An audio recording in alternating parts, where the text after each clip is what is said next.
ጓድ ኃይሉ ይመኑ ራሳቸውን ገደሉ ወይስ ተገደሉ?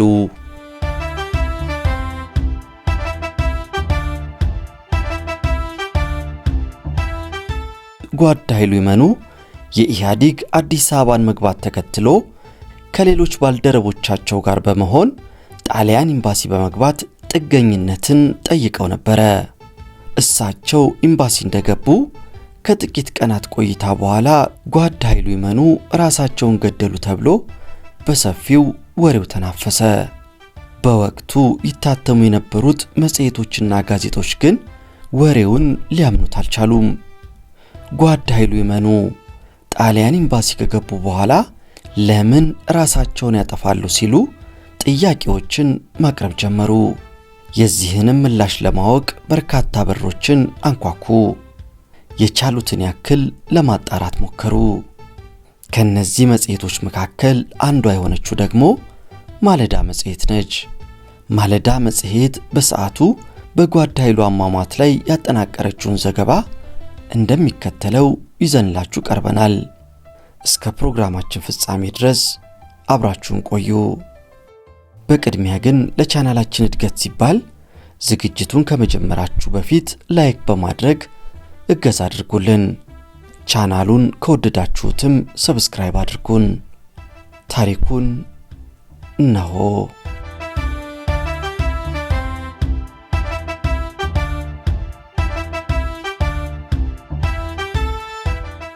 ጓድ ኃይሉ ይመኑ እውን ራሳቸውን ገደሉ ወይስ ተገደሉ?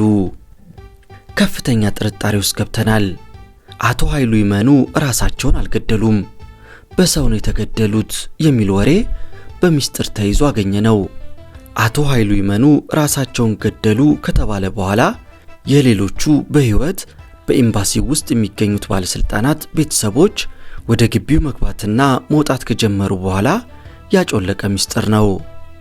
አቶ ኃይሉ ይመኑ በከተማ ውስጥ የነበሩት የስልጣን ጓደኞቻቸው በተለይም ዶክተር አለሙ አበበና ሌሎች እጃቸውን በሰላም መስጠታቸውንና ምንም የደረሰባቸው ችግር እንደሌለ ከሰሙ በኋላ እኛስ ለምን እጃችንን አንሰጥም?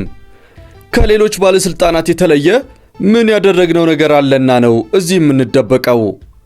የሚል ጥያቄ ለተቀሩት ጓደኞቻቸው ያቀርባሉ። በዚህ የአቶ ኃይሉ ይመኑ ሐሳብ የተበሳጩት ከሶስቱ አንዱ የሰውየውን ማንቁርት ፈልቅቀው ጸጥ አደረጓቸው የሚል ጭምጭምታ ነው ከዚያ ስውር ስፍራ ሰርጎ የመጣው። ይህን ስለ አቶ ኃይሉ ይመኑ አሟሟት የተሰማውን ሚስጥር በእርግጠኝነት አግኝቻለሁ የሚለው ምንጭ ዝርዝር ሁኔታውን ለማሳመን የሚያቀርበው ከየት በመጣ ሽጉጥ ነው ኃይሉ ይመኑ ራሳቸውን የሚገድሉት? ቦታው እኮ በዓለም አቀፍ የዲፕሎማቲክ ሕግ የሚተዳደር ኤምባሲ ውስጥ ነው እነዚህ ሰዎች የፖለቲካ ጥገኝነት ጠይቀው የተጠለሉት። ስለዚህ እነዚህ ሰዎች ገና ወደ ግቢው ሲገቡ ነው ትጥቃቸውን ለማራገፍ የሚገደዱት፣ ወይንም በመሳሪያ ኃይል አስገድደው የፖለቲካ ጥገኝነት ጠየቁ እስካልተባለ። ታዲያ አቶ ኃይሉ ይመኑ ከየት ባገኙት ሽጉጥ ነው ራሳቸውን ገደሉ የተባለው? ወይንስ ራሴን ለመግደል እፈልጋለሁና ሽጉጥ አቀብሉኝ ብለው የኤምባሲውን ባለስልጣኖች ጠየቁ ተባለ በማለት ዝርዝር ማስረጃውን ይደረድራሉ። ደግሞስ አቶ ኃይሉ ይመኑ ከ50 አለቃ ለገሰ ከዶክተር አለሙና ከመሳሰሉት በደም የተጨማለቁ ወንጀለኞች በላይ ምን የሚያስፈራቸው ነገር ስለነበረ ነው። እንዲያውም እነውቃውን የመሳሰሉ በሺዎች የሚፈለጉ ሕግ ፊት ቀርበን እንከራከራለን ሲሉ አቶ ኃይሉ ይመኑ ምን ቢያሰጋቸው ራሳቸውን ይገድላሉ ብለው ይገልጻሉ። ለማንኛውም የኚህ ሰው አሟሟት ሚስጥር ሆኖ ይቆይ። አንድ ቀን ሀቅ ማንነቷን ስትገልጥ በግላጭ ይወጣ ይሆናል።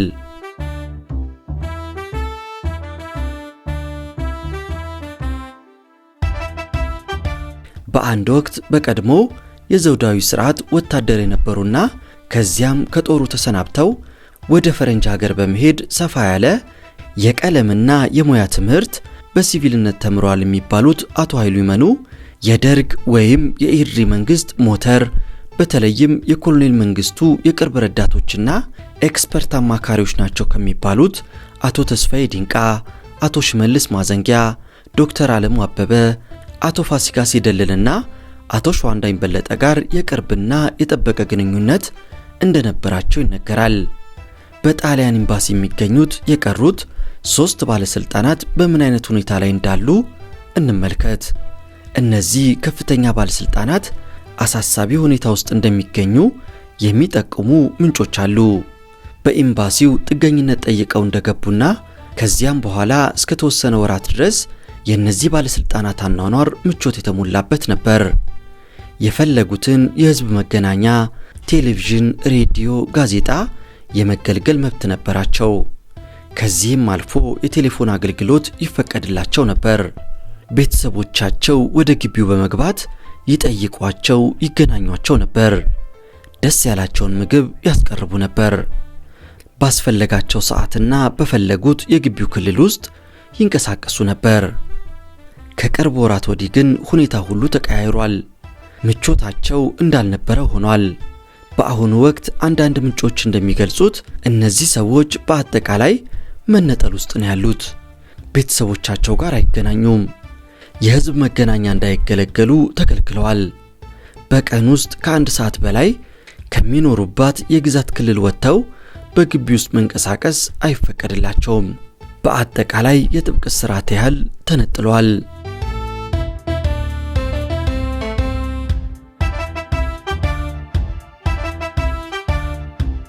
ስለ ሰዎቹ የተባለውን ጉዳይ ከነዚህ ምንጮች ከሰማን በኋላ በአዲስ አበባ ወደ ጣሊያን ኤምባሲ ስልክ ደወልን። የኤምባሲው ተጠሪ እንዲያብራሩልን ስለ ሰዎቹ የሰማነውን ጠየቅን። ግን ያገኘነው ምላሽ ለማንኛውም ጋዜጠኛ ስለ እነዚህ ሰዎች ጉዳይ መግለጫ ለመስጠት ፈቃደኛ አይደለንም አሉን። እሺ፣ እነሱን ማለትም የፖለቲካ ጥገኞቹን ለማነጋገር ይፈቀድልን አልናቸው። እነሱንም ማነጋገር አይቻልም አሉን።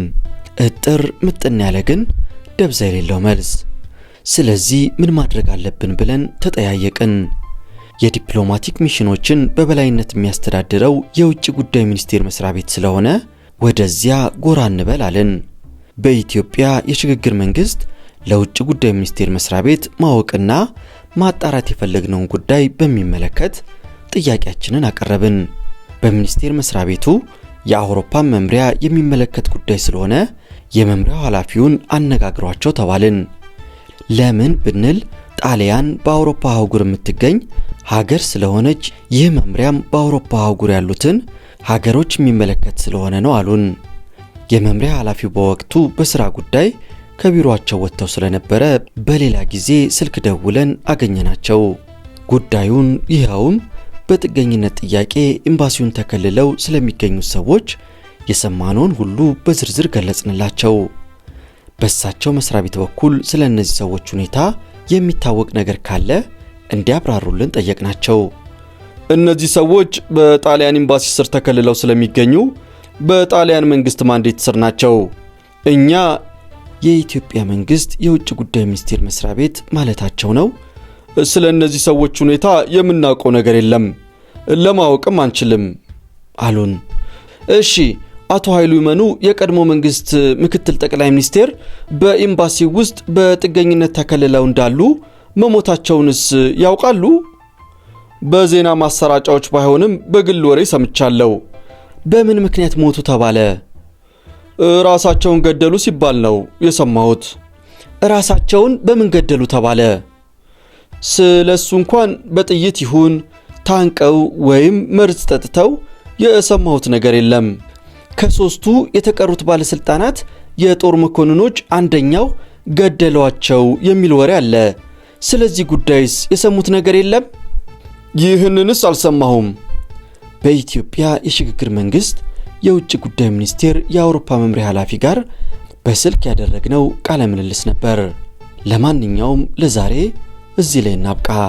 እነዚህ 3 ባለስልጣናት ዋናዎቹ ወይም ቁንጮዎቹ ደርግ ወይም ኢህድሪዎች ስለሆኑ ስለ መንግስታቸው የሥርዓት ውጤት ከማንም ባለስልጣን በላይና በፊት በሕግ ፊት ቀርበው መጠየቅ ያለባቸው እነሱ ናቸው እንላለን። ነገር ግን በመነጠል ብዛት ራሳቸውን እንዳይገድሉ ወይም በአቶ ኃይሉ ይመኑ አሟሟት ላይ ድፍን እንቆቅልሽ ሆኖ እንደሚወራው ይህ በኤምባሲ ያለ የሚባለው የኑሮ ሁኔታ አማሯቸው አንደኛቸው በቃን እንውጣ እንዳይሉና እንዳይገዳደሉ ያሰጋል ስትል ማለዳ መጽሔት በወቅቱ የነበረውን ሁኔታ በዚህ መልኩ ገለጸች።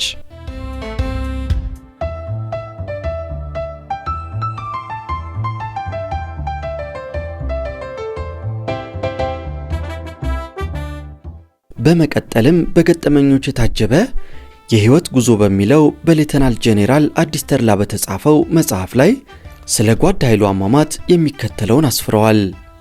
የጓድ ኃይሉ ይመኑ ራስን ማጥፋት ይላል በገጽ 565 ላይ በሰፈረው ጽሑፍ ላይ። የሌተናል ጄኔራል የአዲስ ተድላን ምስክርነት ደግሞ እንደሚከተለው ይዘንላችሁ ቀርበናል። አሁንም አብራችሁን ቆዩ። ላይክ ያላደረጋችሁ ላይክ አድርጉልን፣ ቻናላችንንም ሰብስክራይብ ያድርጉ። ሌተናል ጄኔራል አዲስ ተድላ በገጠመኞች የታጀበ የህይወት ጉዞ በሚለው መጽሐፋቸው እንደዚህ ያስፍረዋል።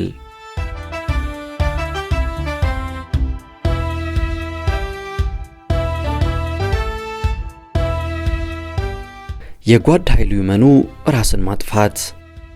በጥገኝነት ዘመን መጀመሪያ ምዕራፍ ላይ የገጠመኝ አሳዛኝ ሁኔታ የጓድ ኃይሉ ይመኑ ራስን ማጥፋት ነበር። በዚያን ዕለት አርብ ግንቦት 23 ቀን 1983 ዓ.ም ከቀኑ 11 ሰዓት ገደማ ጓድ ኃይሉ ይመኑ የራሱን ሕይወት አጠፋ። በዚያን ምሽት እኔና ተስፋዬ እጃችንን ለመስጠት እስኪጠሩን ድረስ መኝታ ቤት በመጠባበቅ ላይ ሳለን የአምባሳደሩ ባለቤት ሚስስ አንጀሊቲናና ጠባቂው ፓውሎ በድንጋጤና በተቻኮለ ሁኔታ እኛ ዘንድ መጥተው ያልተጠበቀ አደጋ ስለተፈጠረ ዛሬ ስለማትሄዱ ሻንጣችሁን አስቀምጡ አሉን። በመቀጠልም ከእናንተ ጓደኞች መካከል አቶ ኃይሉ ይመኑ ራሱን ስለገደለና ብርሃኑ ደግሞ መሳሪያ ይዞ ከኤምባሲ ጠባቂ ወታደሮች ጋር ስለተፋጠጠ ሁኔታው እስኪበርድ ድረስ ዛሬ ማንም አይሄድም አሉን። በወቅቱ በአንድ ላይ ከነበሩት መካከል ጓድ ወሌና ጓድ ፋሲካ ለመሄድ ዝግጁ ሆነው ይጠብቁ እንደነበር ገልጠውልናል። በሌላ በኩል በኃይሉ ሞት ምክንያት በተፈጠረው ግርግር ኤምባሲው ወደ ሮም ደውሎ ሁኔታውን ለበላይ አካል እንዳስረዳና ሌላ ተመሳሳይ ችግር እንዳይከሰት በማሰብ የውጭ ጉዳይ ሚኒስቴሩ ሚስተር ዴሜኬሌስ ሰዎቹ ለጊዜው እንዲቆዩ መወሰኑን በተጨማሪ አስረዱን። ስለ ጓድ ኃይሉ ይመኑ ራስን ማጥፋት በወቅቱ እዚያ አብረው ከነበሩት ጓድ ብርሃኑ ባየ፣ ጓድ ወሌ ቸኮልና ጓድ ፋሲካ ሲደልል ለእኔና ለጄኔራል ተስፋዬ ስለ ሁኔታው የነገሩንን በጥቅስ መልክ ከታች አቅርቤዋለሁ። ዝርዝር ሁኔታውን ከኃይሉ አጠገብ ከነበረው ከብርሃኑ ባየ ነው የሰማነው።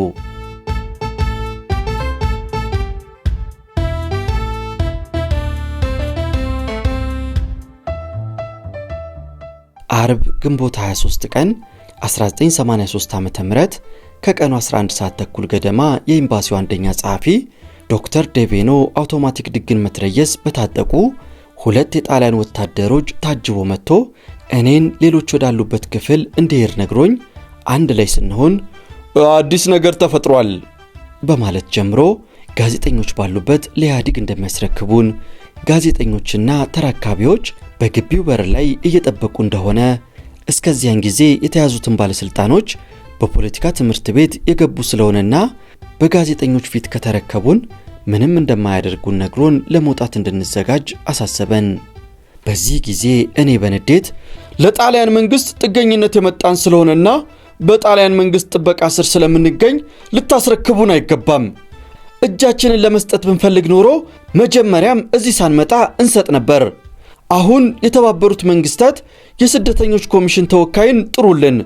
ምንም ቢሆን እጃችንን አንሰጥም።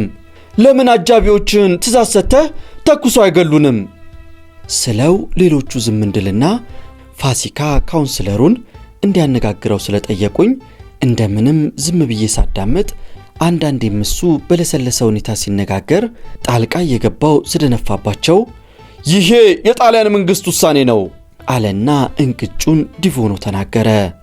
አንወጣም ብንለውም ከ10 ደቂቃ በኋላ እመለሳለሁ፣ ተዘጋጅታችሁ ጠብቁኝ ብሎን እንዳመጣጡ ከአጃቢዎቹ ጋር ተመለሰ። በዚህን ጊዜ እኔ ቢጃማዬ እንደለበስኩ ስለነበረ ወደ መኝታ ቤቴ ሄጄ ልብሴን ቀይሬ ጣሊያኖች አቋማቸውን የማይቀይሩ ከሆነ የራስ ማጥፋት ዓላማዬን ተግባራዊ የማደርግበትን ሁኔታ አመቻችቼ ስመለስ ክፍሉ ባዶ ሆኖ አገኘሁት። እየዞርኩ ክፍሎቹን ሳንኳኳ ሁለቱን ፋሲካንና ወሌን አንድ ክፍል ውስጥ አገኘኋቸው። ጓድ ኃይሉ የት ሄደ ብዬ ስጠይቃቸው ኪኒን በብዛት ሲውጥ ብንይዘውም ሁለታችንንም እየገፈተረ በእኔ ሕይወት አትግቡ ብሎን ሽጉጥ ስላለው ራሱን ለመግደል ጥሎን መታጠቢያ ቤት ገብቶ በሩን ቆለፈው አሉኝ።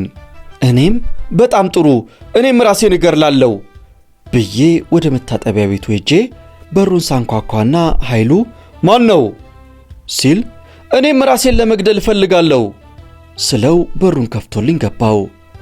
ስገባ ኃይሉ ሽጉጡን ጆሮው ላይ እንደደገነ ፊቱን ወደ መታጠቢያው ገንዳ አዙሮ ቆሞ ነበር። እኔም አትቸኩል፣ በግድ ይዘው የሚያስረክቡን ከሆነ እኔም ራሴን አጠፋለሁ፣ ግን አሁን ብዙ እድል አለን፣ ምናልባት በግድ አሳልፈው አይሰጡንም ይሆናል አልኩት። በዚህ ጊዜ እሱ ፊቱን ወደ መታጠቢያው ገንዳ፣ እኔ ደግሞ ጀርባዬን ወደዚህ አድርጌ ነበር የቆምነው። በዚህ ሁኔታ እንዳለን ካውንስለሩ ከሩቅ በእንግሊዘኛ ብርሃኑ ጥሩ ዜና እያለ እየጮኸ ሲመጣ ያኔውኑ ተኩስ ሰማው። ዞር ስል ኃይሉ ከጆሮ ግንዱ ላይ ተመቶ የመታጠቢያ ገንዳውን ተደግፎ ጋደም እንዳለ ደም ከጆሮ መብቂያ ላይ እንደ ምንጭ ውሃ እየተፍለቀለቀ ይፈስ ነበር። ሽጉጡ እግሩ አጠገብ ወድቆ ነበር። አንድ እግሩ አጠፍ ብሎ ሌላኛው ተዘርግቷል።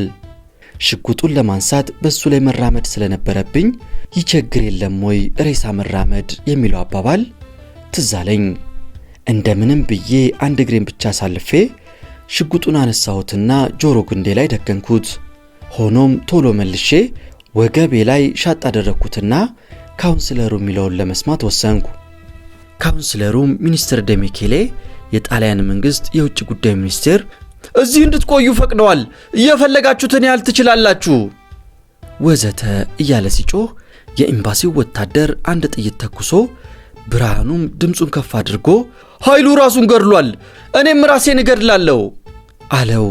የለም ተፈቅዷል፣ መቆየት ትችላላችሁ አለ ካውንስለሩ። አሳልፈን እንሰጣችኋለን እያልክ ብሎ ብርሃኑ መለሰለት። ይህንን ሁኔታ እነ ፋሲካም ለእኔና ለተስፋዬ አስረድተውናል። የጓድ ኃይሉ ፍጻሜ እንደዚህ ነበረ።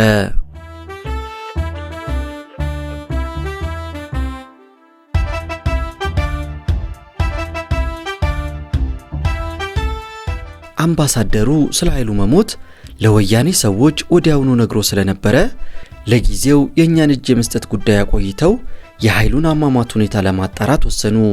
ይሁንና ጓድ ኃይሉ ራሱን ስለመግደሉ ምንም የሚያጠራጥር ነገር ስላልነበረ በዚያው ሰሞን አስክሬኑ ለቤተ ዘመዱ ተሰጠ። ከዚያም ወያኔ አቶ ኃይሉ በፈጸመው ወንጀል በመጨነቁ ራሱን ገደለ የሚል መግለጫ በመገናኛ ብዙሃን አወጣ። የአቶ ኃይሉ ሞት ከመነገሩ በፊት ሁኔታውን ለአንዳንድ ሰዎች በስልክ ለማስረዳት ሞክሬ ነበር። በዚያን ጊዜ ከኢትዮጵያ ውጪ መደወል እንችል ስለነበረ ወደ አሜሪካ ደውዬ ለአልማዝ በቅድሚያ ሁኔታውን በመግለጼ ዜናው በተነገረ ጊዜ አልተደናገጠችም። በዚያን ሰሞን አዲስ አበባ ውስጥ ብዙ ሁኔታዎች ይከሰቱ ስለነበር ከዛሬ ነገ በእኔ በብሩክታዊትም ሆነ በናስራቴነሽ ላይ አደጋ ይደርስ ይሆናል በሚል አልማዝ ብዙ ጭንቀት ውስጥ እንደነበረች አስታውሳለሁ። ስለሆነም አስራቴነሽ በየጊዜው ለአልማዝ በመደወል ልታጽናናት ትሞክር እንደነበረ አውቃለሁ።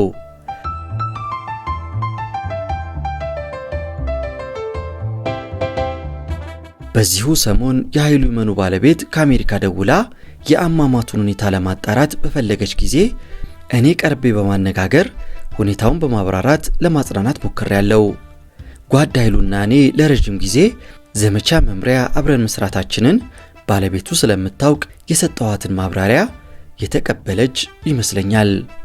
ከጓድ ኃይሉ ሞት ማግስት ማለትም ግንቦት 24 ቀን 1983 ዓ.ም በኤምባሲው ውስጥ የነበርነው ሰዎች በአምባሳደሩ መኖሪያ ቤት ተሰብስበን ስለሚቀጥለው እርምጃችን ተነጋገርን።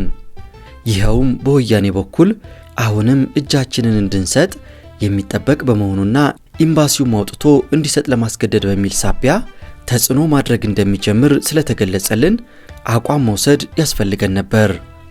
ወያኔ የኤምባሲውን እንቅስቃሴ ተጽዕኖ ለማድረግ እንዳቀደና እዚህ በምንገኝ ሰዎች ንብረትም ላይ እርምጃ ለመውሰድ ማቀዱን ገለጹልን።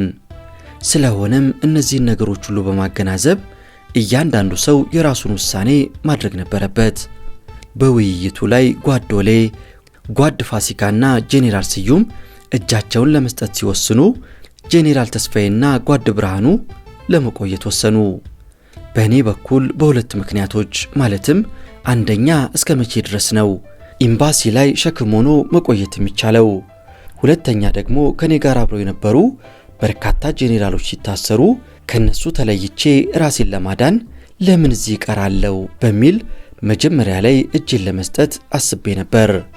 ጄኔራል ተስፋዬ በፊት የነበረውን የመሄድ ውሳኔ የቀየረው በአንድ በኩል በብርሃኑ ግፊት ሲሆን፣ በሌላ በኩል ደግሞ እነ ጓድ ዶሌም እንዲቀርና የወደፊቱን የፖለቲካ አዝማሚያ እንዲጠብቅ ስለመከሩት ነበር። ከዚያም ሁለቱ የፖለቲካ ቢሮ አባላት ለመቆየት በመወሰናቸው ሌሎቹ እኔም መቅረት እንዳለብኝ መከሩኝ። በተለይ ጓድ ፋሲካ የወያኔ መንግስት ከሌሎች ባለስልጣኖች ይልቅ በደርግ አባሎች ላይ ሊጨክን ስለሚችል የእኔ ከነ ተስፋዬ ጋር እዚህ መቆየት አስፈላጊ መሆኑን አጥብቆ አሳሰበኝ። በመሆኑም በእነርሱ ምክርና ግፊት እኔም በጣሊያን ኤምባሲ ለመቆየት ወሰንኩ። በወቅቱ ይህንን ውሳኔ ሳደርግና ከነ ፋሲካ ጋር መለያየታችን ሲታወቅ አምባሳደሩ ለሁላችንም የምሳ ግብዣ ካደረገልን በኋላ ሶስቱን ሰዎች ማዕከላዊ ምርመራ ድረስ አጅቦ ወስዶ አስረከበ። ለመቅረት የወሰነውን የሶስታችንን ጉዳይ ግን በእንጥልጥል የተተወና ቀጥሎ ምን እርምጃ እንደሚወሰድ ገና ግልጽ ያልሆነ ነበር። እኔና ተስፋዬ እንደ በፊቱ ሁሉ በአምባሳደሩ ቤት በእንግድነት መኖር የቀጠልን ሲሆን ጓድ ብርሃኑ በቆየበት ቤት ብቻውን መኖር ቀጠለ ይሉናል ሌተናል ጄኔራል አዲስ ተድላ በገጠመኞች የታጀበ የህይወት ጉዞ ከሚለው መጽሐፋቸው ላይ።